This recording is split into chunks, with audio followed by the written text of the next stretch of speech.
Recording, and we are live. Welcome to episode 28 of the RINO podcast. Myself, Jeff Simone, and Caitlin at the Factual Prep joining you on this Sunday morning. Not necessarily an upbeat morning because in real time we're experiencing a disaster in Afghanistan, and Democrats and their enablers are whistling past the graveyard, and it's infuriating. Honestly, it upsets me, Jeff, and I don't want to get emotional, but I mean, what's going on in Afghanistan right now is it's a dereliction of duty. I don't know what else to say on this. I mean, Joe Biden is the commander in chief. He is the president of the United States. He wanted to withdraw. He has been wanting to withdraw since 2012. He ran on it against Mitt Romney with Obama on this. This has always been what he has wanted to do. So if you knew that this were the case, then why didn't you make a plan? This is real lives. This is real lives. I heard an excellent word that describes these people to a T, that are elites. They're credentialed, but they're idiots. They know nothing, but they have credentials. They have PhDs next to their name, or secretary of this, or deputy administrator of that, and they think they know what they're doing, but they're incompetent. I can't stand incompetence. You know, when you live in the real world and you're in the private sector and you're not in government, you have to produce results, as they said in Ghostbusters. That's what is expected, and there's no expectation of results in our government, and it is astounding incompetence. And I on Facebook, there's this guy I knew in high school who I like to just. I won't troll his page, but I'll just respond to his idiocy because the lurkers who don't reply just need to know that they're not alone and that you can push back. And it's important. You can be silent, but people need to know that there's other people that are willing to stand up and go, no. And they're just like Ron DeSantis, right? Infrastructure bill. It's like, what the fuck do you think's happening right now? Like, you're screwing this up. Now, I would like to get into, maybe we can do it in a minute, the whether we should or should not. But I'm going to play you something, Caitlin. All right? Yep. So let's go over here and share this. So. Is a Taliban takeover of Afghanistan now inevitable? No, it is not. This is 36 days ago. Because you have the Afghan troops at 300,000, well equipped as any army in the world, and an air force, against something like 75,000 Taliban. It is not inevitable. Mr. President, thank you very much. Your own intelligence community has assessed that the Afghan government will likely collapse. That is not true. Can you please clarify what they have told you about whether that will happen or not? Okay, so that's a lie right there. Just real important. That's a complete lie, because you have to, the reporter gets that information from the intelligence community. They get that information from the intelligence community. So, so she says that to him. She doesn't make that up out of thin air. She says that to him, and he's like, no. I think we need to start off that he said that the Afghan army could handle this. And it is clear now that with the Taliban taking over Afghanistan, they were not going to ever be able to handle this. They didn't fight for their own country. Joe Biden I don't even know. The thing is one of the arguments right now is whether or not the advisors failed him. It could be the case, or that he's an idiot. And I'm going to say that both are possible, are entirely reasonable and likely. Joe Biden is the commander in chief of the United States right now. Mm-hmm. Elections have consequences. You may not have liked Trump, but what's going on right now is deplorable. And the thing is that we all knew that he was so terrible on foreign policy. He's been wrong on foreign policy for decades. Robert Gates, the former Secretary of Defense under George W. Bush and Barack Obama, stated such. So why are we surprised that the guy who advised against the Osama bin Laden raid got this wrong? But it has human consequences. This is a humanitarian crisis, because it's not only going to be this, Jeff. Yeah. It's going to be a refugee crisis moving into Europe and the United States. And it's not stating such as we should not accept them, but this could have gone 1,000 times better. I'm seeing reports now that the Taliban's already executing people. They are. I've seen video of that they closed schools and universities. I'm hearing those. I'm hearing those reports, but I've seen video of hangings. Recently. I'm assuming it's recent. I have no reason not to believe it, but it keeps going. So hang on. So right now, I'm also seeing another report that Kamala Harris had a key role in Biden's decision to withdraw. Yeah. So it's all of them. It is all of them. So let's. The video keeps going. It's not true. They did not reach that conclusion. So what is the level of confidence that they have that it will not collapse? The Afghan government and leadership has to come together. They clearly have the capacity to sustain the government in place. And do you see any parallels between this withdrawal and what happened in Vietnam, with some people feeling? None whatsoever. Zero. What you had entire brigades breaking through the gates of our embassy. 6, if I'm not mistaken. The Taliban is not the North Vietnamese army. They're not remotely comparable in terms of capability. There's going to be no circumstance where you see people being lifted off the roof of a embassy of the United States from Afghanistan. It is not at all comparable. So the question now is, where do they go from here? That the jury is still out. But the likelihood there's going to be the Taliban overrunning everything and owning the whole country is highly unlikely. I want to show you something. Why? So this is, we're still on video. Why acted like this? They were rational. I don't get it, Jeff. So on your screen, and I have no reason not to believe it, is a picture of U.S. helicopters this morning at the U.S. Embassy in Kabul evacuating people. Exactly like Saigon and Vietnam. Exactly like it.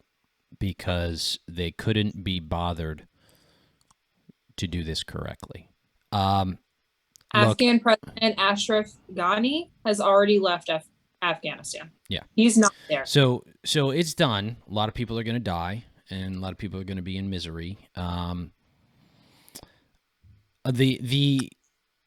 thing that strikes me for most of it, so, I'm Gen X. I'm a little bit older than you, right? And we can get into some other stuff in a second, but I'm really bothered by the fact that there were a lot of people in Afghanistan that helped us. And unfortunately, because of the hasty withdrawal and the lack of planning and getting those people out of the country, it was probably a few, tens of thousands of people, right? Across villages and places where that are going to be seen as collaborators, and there will be retribution against them, and they'll probably be dead. And they should not be. They helped us, and we owe it to them to bring them to the United States or somewhere else that they'd like to go. So when you look at, and we need to make this point right now, okay? So Joe Biden said that the Taliban would not spread as quickly as they did. They clearly did, okay? We have interpreters and employees or Afghani contractors that worked for our military in Afghanistan. The way that the Taliban constricted around Kabul forced those people to be trapped. That's the problem that we're in right now. Those people, because of the blockades the Taliban have on the roads going to Kabul, are not going to allow those people to be airlifted. And so they're probably going to die. Yeah. Yes, they are. So, yeah, it's embarrassing. I don't know. It does upset me. It's an upsetting thing, and it's a, you know, we often talk when Obama was president, he went around and apologized for how awful America was to the world and all this nonsense on a different level. But this one, you know, I don't even think anybody could have done it as poorly as Joe Biden. And Elections have consequences. And I want to point this out to any Democrats who might be hate watching this, or if you catch this on, you know, my Facebook page. This is what you vote for. This is exactly what you vote for. This is Bill de Blasio running New York City. This is Gavin Newsom running California. This is Joe Biden running the federal government of the United States. This is what you get. You don't get competence.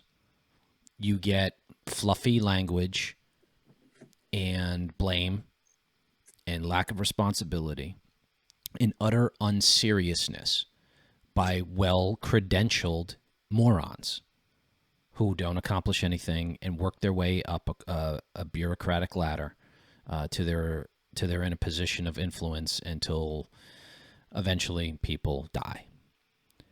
Now, there's a very real human cost here, Jeff, that I don't think a lot of people really understand the political fallout that's going to happen from this. And that's probably what we should talk about next, right? Well, so, yeah. Go ahead. Is the president of the United States. He's the boss. He's the commander in chief. Underneath him is Secretary Austin and Secretary Blinken. Those two need to be hauled into Congress to testify on this withdrawal. And if it doesn't happen under Chuck Schumer and Pelosi, that doesn't happen for political reasons. That means that CIA Director Burns needs to be called in, and so does NatSec advisor Jake Sullivan. They all need to be hauled in front of Congress and testify about this withdrawal because it has gone so horrible. The American taxpayers deserve to have answers after we spent billions upon trillions of dollars in Afghanistan. We deserve to know because we just left behind all of our Afghani contractors and interpreters and we trapped them and we did nothing. They knew that it's impossible to me, like how they just didn't know that the Taliban had this sophisticated movement. Like I just don't understand how they didn't know. They had to know. They had to know. And this is when politics turns deadly, when ideology turns deadly over practical common sense, because you could have drawn down the number of U.S. troops and not even troops on the ground. We could, call it more cheaply, provide air support and intelligence support over time, dwindling, take your time, but it was expensive and people wanted to get out, and in particular, the left wing of the Democratic base. But I'm going to point something out, too, if we want to get into the politics of it. America was and is, I'd say, tired of it, right? Right. We've been there for 20 years. Now, people say that, and they just kind of, especially libertarians, who I can't stand libertarians. Can't spell LOL-bertarians? Yeah, well, you can't spell libertarian without lib. It's just, they go, endless wars and warmonger. And it's like, okay, well, when you're, eating your McDonald's next week and you're not blown up by a terrorist attack, it's because we took the fight to them. Plain and simple. Like, there were some terrorist attacks after 9/11, and they were fewer and further between than they would have been had we not gone into these places. The terrorist attacks and killed them. Were based on the fact that we withdrew from Iraq, and they were connected to ISIS, which grew in power because of our shitty withdrawal from Iraq. What are you talking? Whoa, hang on. What are you talking about? Pulse nightclub. No. Wait. Pulse nightclub was ISIS. I'm talking about. Okay. I thought you were talking about the original September. No, 9/11/2001. I mean, 20 years ago. Any terrorist attack that we've had on U.S. soil from ISIS or any from Muslim fundamentalists has been because of a terrorist group that have grown out of our withdrawal and the problems that arose from All right. that. I just wanted you to add clarity to that because. And I'm not saying that we should have stayed in Afghanistan forever, but the way that we are withdrawing right now is ridiculous. I don't think you can. Nobody should disagree with that, right? The way that this has gone about, let's maybe a whole other conversation of whether we should or should not have withdrawn can be had. But I think everybody can agree that the way that this has happened, and it should have been a staged down thing over 2 years, where we got everybody out and set it up as best we could before we finally pulled the plug. But we didn't do that. This has been terrible. And announcing it a year ahead of time or when he took office that, oh yeah, we'll be out by September. They were like, great. Okay, we got 7 months to ramp up. They're gone. They announced it. They're gone in September. So they got all their guys together and they said, here's what we're going to do, and they're doing it over the course of days now. Because and we left a ton of military weapons. Mm-hmm. We left Humvees. We left helicopters. We left tanks, and all of that. We left drones. Our drone technology. That drone technology is probably going to be bought by China. Yep. They took our Humvees and our military weapons to Iran. I mean, Jeff, this is worse than we thought it would be. I mean, the human cost, and then the cost to the taxpayer, and then our military tech being taken to Iran and China. Like it's worse. Yeah. It's actually worse, I think, than Saigon, to be quite honest. And then the fact that Joe Biden trusted the Afghan military to be able to handle, the Taliban. I mean, I just don't think that we as a country, and especially our leaders, really understand. I don't think they understood what was going on there, to be quite honest. No. You see probably like comparisons and movement between maybe George W. Bush and his father, George H.W. Bush, with Desert Storm. And into Kuwait, that military mission was targeted and very concise, right? Like, you remember it because you're Gen X. I was a baby. But what happened with Afghanistan is that the mission kept changing, and we just never understood what was going on. Well, so a couple things I want to point out before I forget it. One, I can remember in the debates, Donald Trump being pressed on this, and they were like, "Well, when would you want to withdraw?" He's like, "Well, I'm not going to tell you. Why would I announce it? You don't tell your enemies your plans." And it seemed like, people were like chuckling in the audience, but I'm listening to him going, "Yeah, I never understood why Obama wanted to do the drawdown and announce the drawdown to fanfare. If anything, you do that secretly, covertly, and you set things up in the background, and you don't allow your enemies that grace period. You don't allow your enemies to know what you're doing, so that you can keep them guessing until you either fully withdraw, or you set up something so you have a minimal presence, but you still have a strong foothold in the area." I need to stop you right now. Inbox just now. Embassy in Kabul advises U.S. citizens to shelter in place. The security situation in Kabul is changing quickly, including the airport. There are reports of the airport taking fire. So U.S. citizens are still there, probably embassy personnel. From the Taliban right now, Jeff. Yeah. I mean, we're talking about this in real time, okay? The reality of the situation is that this withdrawal should have had a plan. It didn't have a plan. Joe Biden went guns in, dick out, saying that we were going to be out by 9/11 of all dates. That was ridiculous. It just astounds me. Okay, this is a dereliction of duty. He has violated his oath of office again within the last 2 weeks. I mean, and for him to just go hide, he first went to Delaware, and then he's in Camp David. Like, where's the president of the United States? And then he throws out Secretary Blinken for Jake Tapper to ask him questions. And for him to dodge him. People hauled in front of Congress.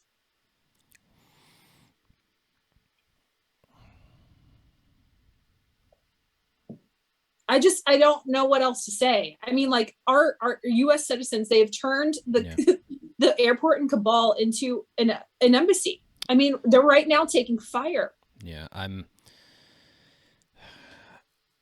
what I fear that comes out of this is you'll get the usual deflection that I heard from Democrat defenders of Hillary Clinton when we talked about Benghazi, and they just didn't get it, and they said, "Oh, we've had countless investigations," and I would listen to the press, and this is I can remember the folks on WGBH, but remind me of this in a minute.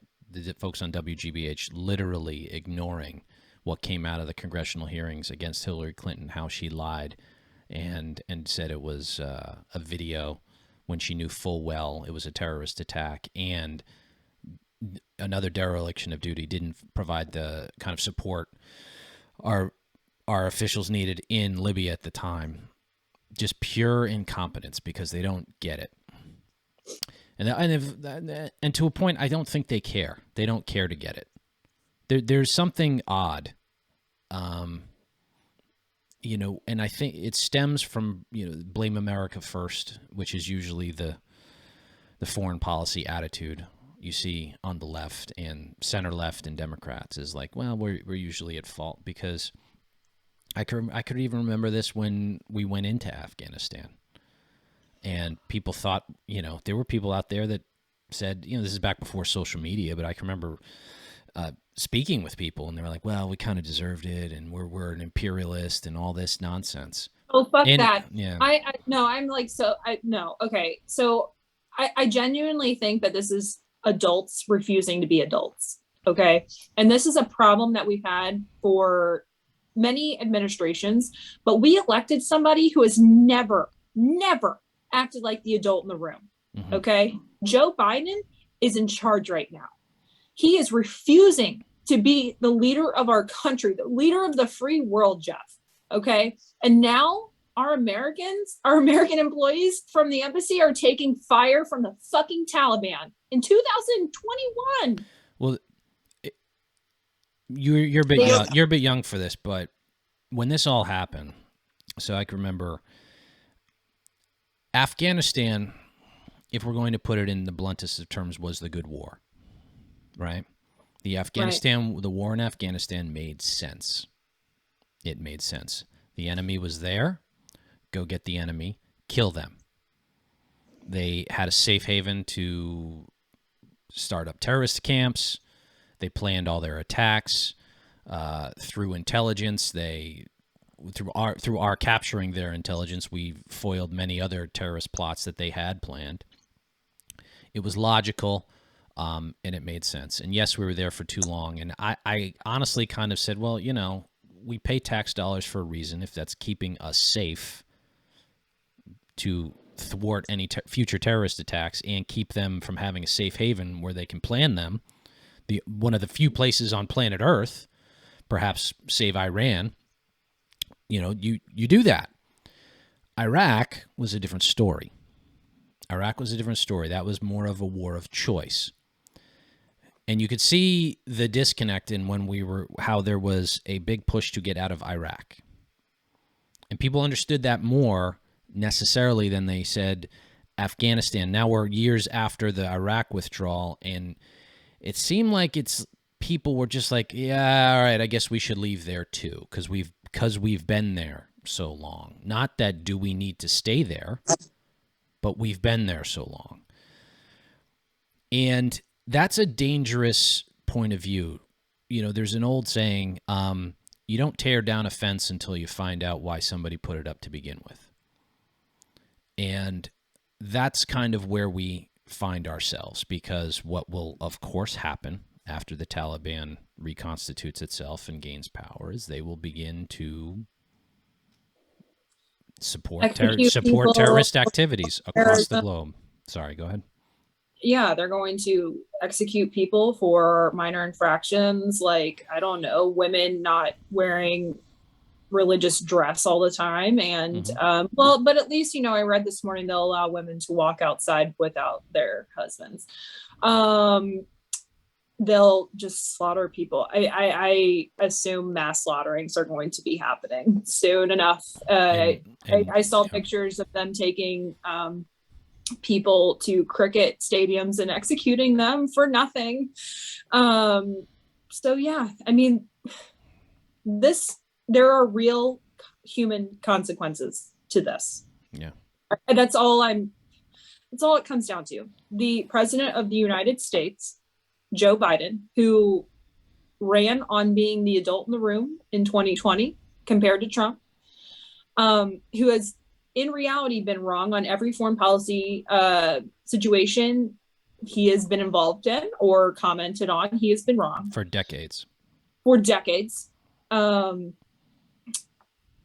Made this decision. Yeah. For anybody to go in and say, but Trump, for me, that is adults refusing to accept responsibility. And the buck falls with him. This withdrawal, this is Joe Biden's Afghanistan. He allowed this. He was naive. He was stupid. He was idiotic. And this is on him. I don't, the buck falls with the commander in chief. He allowed this to happen. I do have to say, Jeff, that I want to thank every veteran that served in Afghanistan.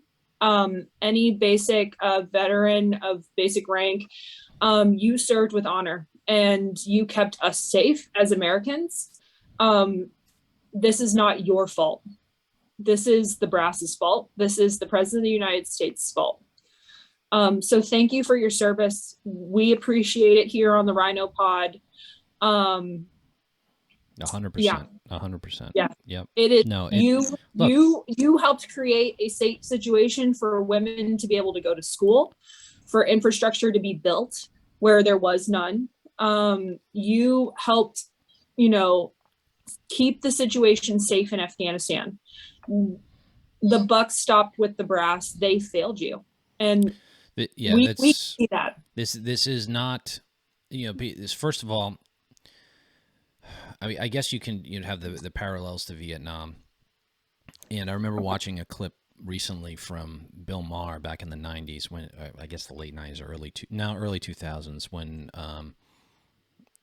he was talking about Vietnam.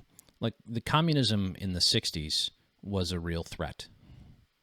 Okay? And a communist invasion of another country was a real threat and problem. And the Chinese communists and the Russians were a threat to global security and democracy, as is Islamic terror. And we need to do something about that, right? You have to act. You can debate the Iraq War, and I think it's valid arguments on either side. There's not much of a debate over the Afghanistan war. The terrorists were there. The people that helped gave them aid and comfort were there. You go over there, you kill them. That's it. I have no qualms about sending my tax dollars to go do that. I have no qualms with politicians who want to keep that policy in place. We have a military budget for a reason. It's in the Constitution. We do these things. And it was relatively cheaper than you think it was. Yeah. Compared to keeping American citizens safe. And if, God forbid, we have to do this all over again. I mean, we send people back. Yeah. I mean, we had troops that were supposed to go to Kuwait. They were hauled into Kabul. I mean, the Taliban, the thing is that they were, the troops that were sent to Kuwait were supposed to go to Kuwait, stay there. They were sent to Kabul as a deterrent for the Taliban. The Taliban attacked anyway. Like, that's the thing.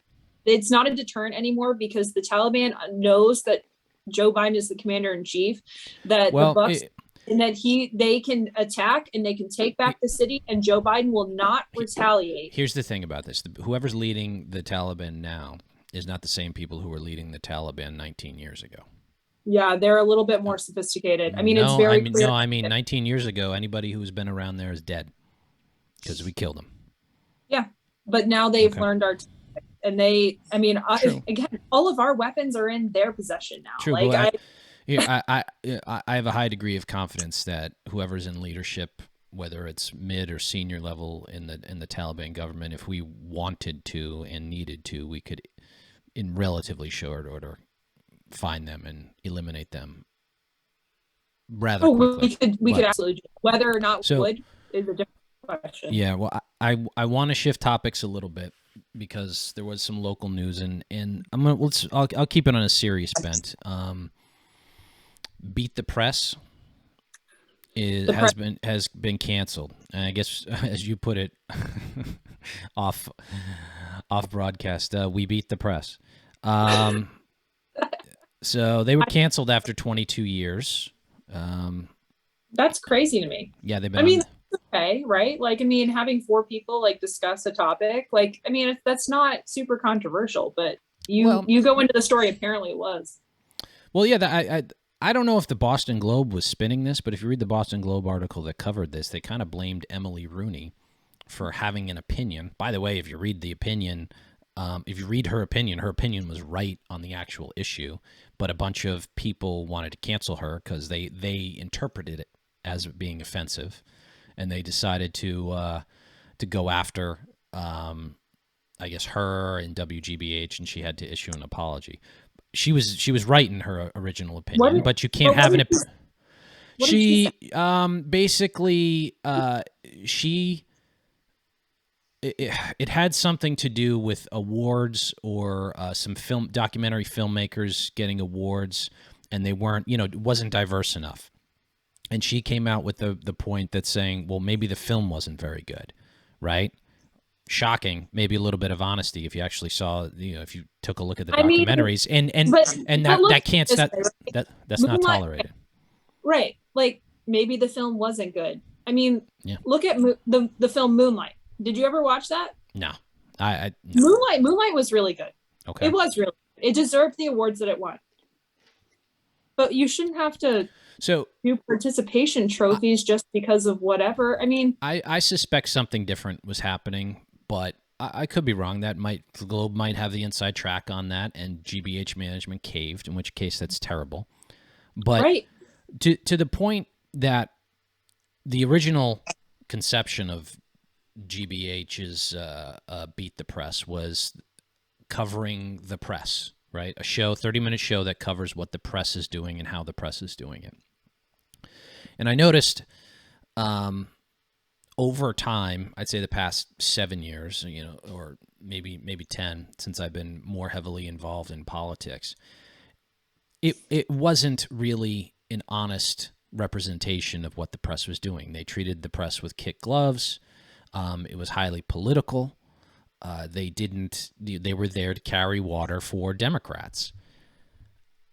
And you can't have a show supposedly reviewing the week in media and the week in press coverage and not be honest about it. You're just, it's just a circle jerk. They're just totally. But this is what leads to it's a slow drip. I'm not drawing a direct line to what's going on in Afghanistan and the disaster that's the Biden presidency, but it's a crooked line.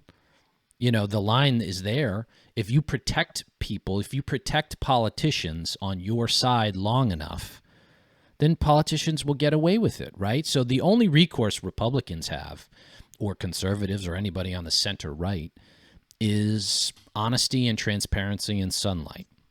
And if the whole entirety of mainstream media, government-funded media, is dedicated to not doing so and protecting Democrats, then you're going to have situations like this. The questions to Jen Psaki that are softballs, the lack of pressing about all of these things, kudos to maybe just waking up within the last week, the last few days, the press, going after the Biden administration, and they're flummoxed. They're like, why aren't you guys on our side? They're tweeting, Jen Psaki's tweeting about nonsense. So is Tony Blinken. And I don't know why Beat the Press was canceled, and I'm sure people are nice over there, and I don't want to, it isn't personal. Some of them are nice, but some of them are nasty. Some of them are nasty. And I actually agreed with a fair amount of Emily Rooney stuff, so I'm not talking about her, but some of the people over there are nasty. And I don't want to, do a little tap dance on the death of your show, but you're not honest. You haven't been honest for years. And this is what happens. Nobody cares or takes you seriously. This is what's happening with the Globe, the New York Times, CNN, now WGBH. It's a joke. You're unserious people.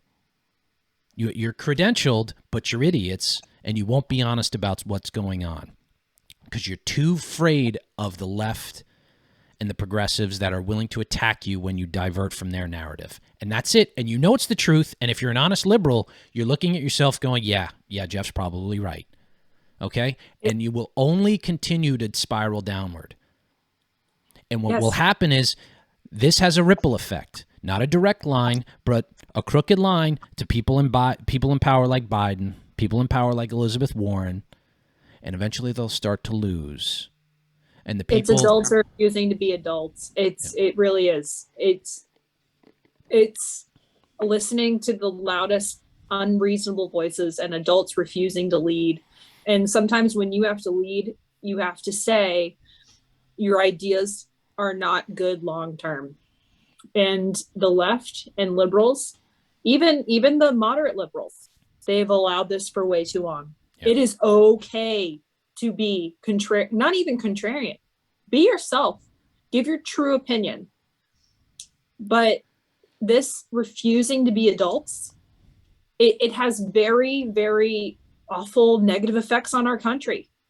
I mean, I don't know what else to say. How else can we say this, Jeff? I mean, it won't. But next year, the adults, the actual grown-ups, will be in the room, and for every, we're Boston based, we're Massachusetts based. For every time Warren says something inane and you ignore it, every time Ayanna Pressley says something racist and inane and you ignore it, every time some local politician says something astoundingly stupid and you let it go, just remember, this is what happens.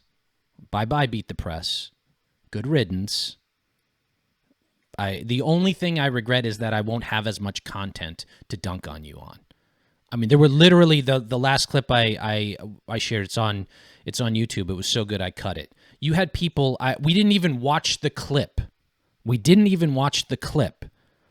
And I said, she's going to talk about how Ron DeSantis gave an exclusive to Fox News because of Mayor Lightfoot's only wanting to speak to like black reporters and no white reporters. Literally, Mayor Lightfoot in Chicago didn't want to speak to any white reporters. And I knew one of the dipshit panelists on there would draw a parallel to Fox News, which it's not even close. It happened next sentence. And we played that clip. We had neither of us had watched it, and it happened in an instant. Instant. You're predictable. There's nothing you're doing that's adding any value to the conversation, and you're hurting both your profession and the country. Bye. We're still here. RINO Podcast, patreon.com/RINOpod. So it has real world effects, and when you help to elect idiots and credentialed morons, sometimes really bad things can happen. So credentials don't always equate expertise. Yeah. All right. Thank you, Nichols. Yeah. Have a good. Tom Nichols. Fuck Tom Nichols. That guy's such an. He's in that bucket. That the credentialed moron. The credentialed moron. He really is. He's just so profoundly dishonest. Yeah. All right. I mean, again, adults not refusing to be adults, and it's a huge problem. So we're gonna leave you. It's a sad day, and we're watching this collapse in real time, and a lot of people are gonna get hurt. And please pray for our people, and Afghanistan right now. It's a really bad situation, guys. It's Absolutely. really bad. It's very serious. And please keep them in your thoughts and your prayers. We hope for the best. I'm expecting the worst, to be quite honest, but I'm still praying for them. Amen. For sure. All right. We'll leave them that. We're going to cut over to the Patreon, so feel free to join us over there. And we'll talk to you soon. Bye-bye.